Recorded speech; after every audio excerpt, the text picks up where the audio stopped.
अडचणींवर मात करून आपल्या स्पर्धा परीक्षेमध्ये यश काबीज केलेलं आहे. असे दोन व्यक्ती आपल्याकडे आहेत. एक आहेत IAS अन्सार शेख सर आणि दुसरे आहेत IAS प्रांजली पाटील मॅडम. आता या दोन जणांची नावं तुमच्या पुढे का मांडली हेही तुम्हाला लक्षात यायला हवं.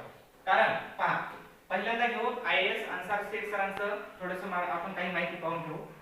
आणि आपलं ध्येय निश्चित करून आपल्या त्या ध्येयाची प्राप्ती केली म्हणजे ते कलेक्टरची परीक्षा पास झाली. कोणती परीक्षा पास झाली? ती रोजचं काम केल्याशिवाय घरी खायला सुद्धा मिळत नव्हतं. अशा स्थितीमध्ये संघर्ष करून IAS सरांनी आपल्या अन्सार शेख सरांनी सर्वोच्च पदापर्यंत जाऊन आपल्या ध्येयाची प्राप्ती मिळवून घेतली. पहिल्याच प्रयत्नात वयाच्या 21व्या वर्षी भारतातील सर्वात तरुण IAS होण्याचा मान अन्सार शेख साहेबांकडे जातो. पहा, संघर्ष गाथा किती मोठी आहे. वयाच्या 21व्या वर्षी पहिल्याच प्रयत्नात महाराष्ट्रातून प्रथम प्रयत्न करून 21व्या वर्षी IAS झाले. म्हणजे परिस्थिती त्यांना आडवी आली का कुठं? नाही. परिस्थितीची भीती वाटली का? नाही. म्हणजेच आपल्याला जे काही ध्येय आपण निश्चित केलेलं असेल त्या ध्येयापर्यंत पोहोचण्यासाठी कुठल्याही स्थितीचा किंवा परिस्थितीचा भाव करून आपल्याला चालेल का? नाही. म्हणजे परिस्थितीवर मात करत आपल्याला संघर्ष गाथा पूर्ण करावी लागते आणि हे संघर्ष आपल्याला शालेय जीवनातून आपल्याला शिकायचे आहेत. म्हणूनच आपण आता स्कॉलरशिप, नवोदय, LMS यासारख्या परीक्षांना बसत आहे. बसत आहोत ना सर्वजण? वर्ग 5वी, 8वी असेल, BTS असेल, महादीप असेल, सर्व परीक्षा आपण त्यासाठी या ठिकाणी राबवत असतो. IAS प्रांजली पाटील आता यांनी काय केलं?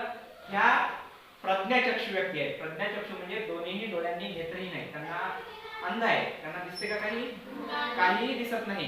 पण तरीही त्यांनी ध्येय उच्च ठेवलं. ध्येय उच्च ठेवलं म्हणजे काय?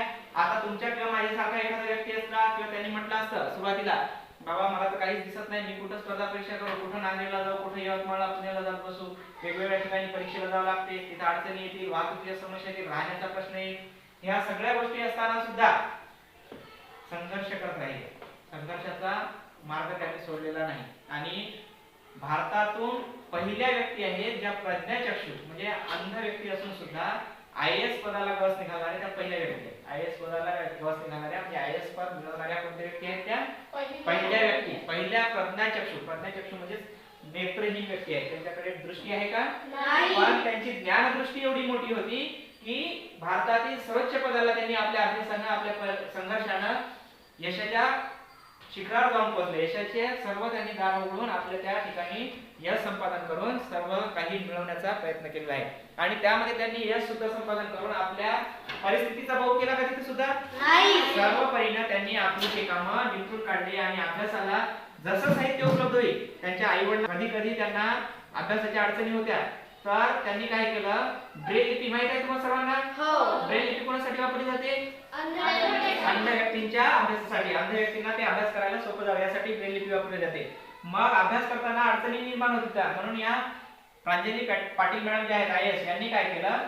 आपलं जे काही साहित्य असेल अभ्यासाचं ते जेवढं शक्य होईल तेवढं ब्रेल लिपीमध्ये तयार करून घेतलं आणि स्पर्शाद्वारे त्यांनी शिक्षण घेऊन सर्व पुस्तकांचा अभ्यास केला.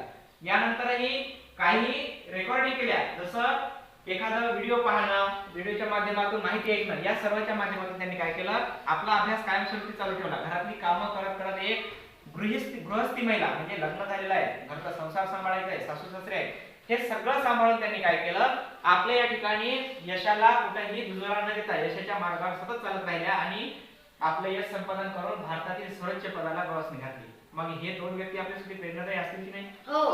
आपल्याला त्यांच्या मार्गदर्शनातून, त्यांच्या या कार्यकर्तृत्वातून नक्कीच प्रेरणा मिळेल की नाही?